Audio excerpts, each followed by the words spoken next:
नमस्कार, मैं महक बैरागी भारत राष्ट्रवाद संविधान के साथ कार्यक्रम में आप सभी का स्वागत करती हूँ। वैश्विक स्तर पर हर जगह हो रहा है युद्ध, कहीं दस्तक तो नहीं दे रहा भारत चाइना युद्ध की ओर। चाइना कर सकता है ताइवान पर अटैक। 3 मोर्चे से घिरा हुआ है अमेरिका। रूस यूक्रेन युद्ध पर घिरा हुआ है, जिसके कारण अमेरिका को यूक्रेन की मदद करनी पड़ रही है। यहाँ तक कि हथियार सप्लाई करने पड़ रहे हैं। इसराइल द्वारा हमास पर किए जा रहे अटैक ने भी निरंतर अमेरिका के द्वारा इसराइल को हथियारों की आपूर्ति सुनिश्चित की जा रही, किंतु इसके तत्पश्चात ईरान द्वारा इसराइल पर किए गए हमले ने अमेरिका की चिंता को और बढ़ा दिया है। इस कारण अमेरिका अब ईरान के अगेंस्ट इसराइल को मदद करने के लिए मजबूर हो जाएगा।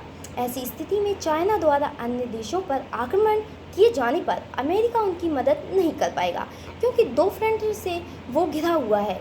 और इसके पश्चात चाइना निरंतर दक्षिणी चीन सागर में Vietnam, Indonesia, Singapore, Malaysia, Japan, Taiwan के क्षेत्रों में लगातार अनाक्रमण कर रहा है, जिसके कारण अमेरिका वहाँ भी व्यस्त है। ऐसी स्थिति में अमेरिका इन 3 फ्रंट में से 1 या 2 ही जगह ही अपने हथियारों की आपूर्ति दे पाएगा।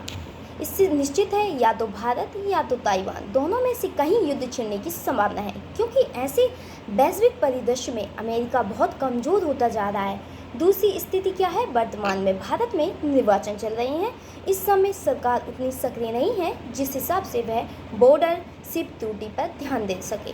दूसरा महत्वपूर्ण, चाइना में इस समय आर्थिक अस्थिरता चल रही है, जिसके कारण उसका निर्यात गिर रहा है।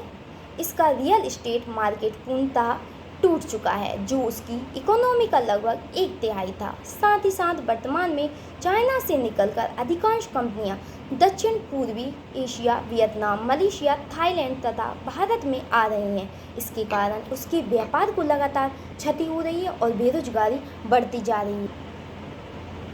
तो ऐसी स्थिति में तीसरे विश्व युद्ध की आहट दुनिया के लिए बढ़ती जा रही है। तो साथ ही चाइना भारत को अपना महान प्रतिस्पर्धी के रूप में उभरता हुआ देख रहा है, जिसके कारण एशिया में उसकी एक छत्रराज की चुनौती को स्पष्ट रूप से संदेश मिल रहा है। तो इस प्रकार हम देख सकते हैं सबसे बड़ी समस्या माओवादी संगठन, जो भारत में रहकर चाइना का समर्थन कर रहे हैं, वरन आज भी कुछ पार्टियां भी माओवादी सोच को लेकर आगे बढ़ रही हैं। यह हमारे लिए सबसे बड़ी चुनौती है, क्योंकि हम सीमा पर लड़ने के लिए ही तो सक्षम है, किंतु अपने देश में मौजूद अप्रत्यक्ष रूप से फैले हुए शत्रुओं से लड़ने में सक्षम नहीं है। इसलिए यह हर नागरिक की जिम्मेदारी है कि हमें इन माओवादी ताकतों की पहचान करनी होगी, साहस के साथ सामना करना होगा और समाज से बाहर करना होगा। साथ ही साथ भारत अपनी रक्षा सामग्री के लिए रूस, फ्रांस, इजराइल जैसे देशों पर निर्भर है, जो स्वयं वर्तमान में यूक्रेन में फ्रांस उलझा हुआ है। वहीं इजराइल स्वयं ईरान और हमास के आक्रमणों का सामना कर रहा है। रूस भी यूक्रेन से निरंतर संघर्ष कर रहा है। ऐसी स्थिति में भारत के हथियारों की आपूर्ति सुनिश्चित होना संभव नहीं है। शायद चाइना इसका लाभ उठा सकता है। साथ ही भारत में इस समय वायुसेना के प्रमुख चौधरी साहब ने कहा है कि भारत में इस समय लगभग 13 से 14 जहाजी वीरों की कमी है, जो भारत को इस समय परेशानी में डाल सकता है।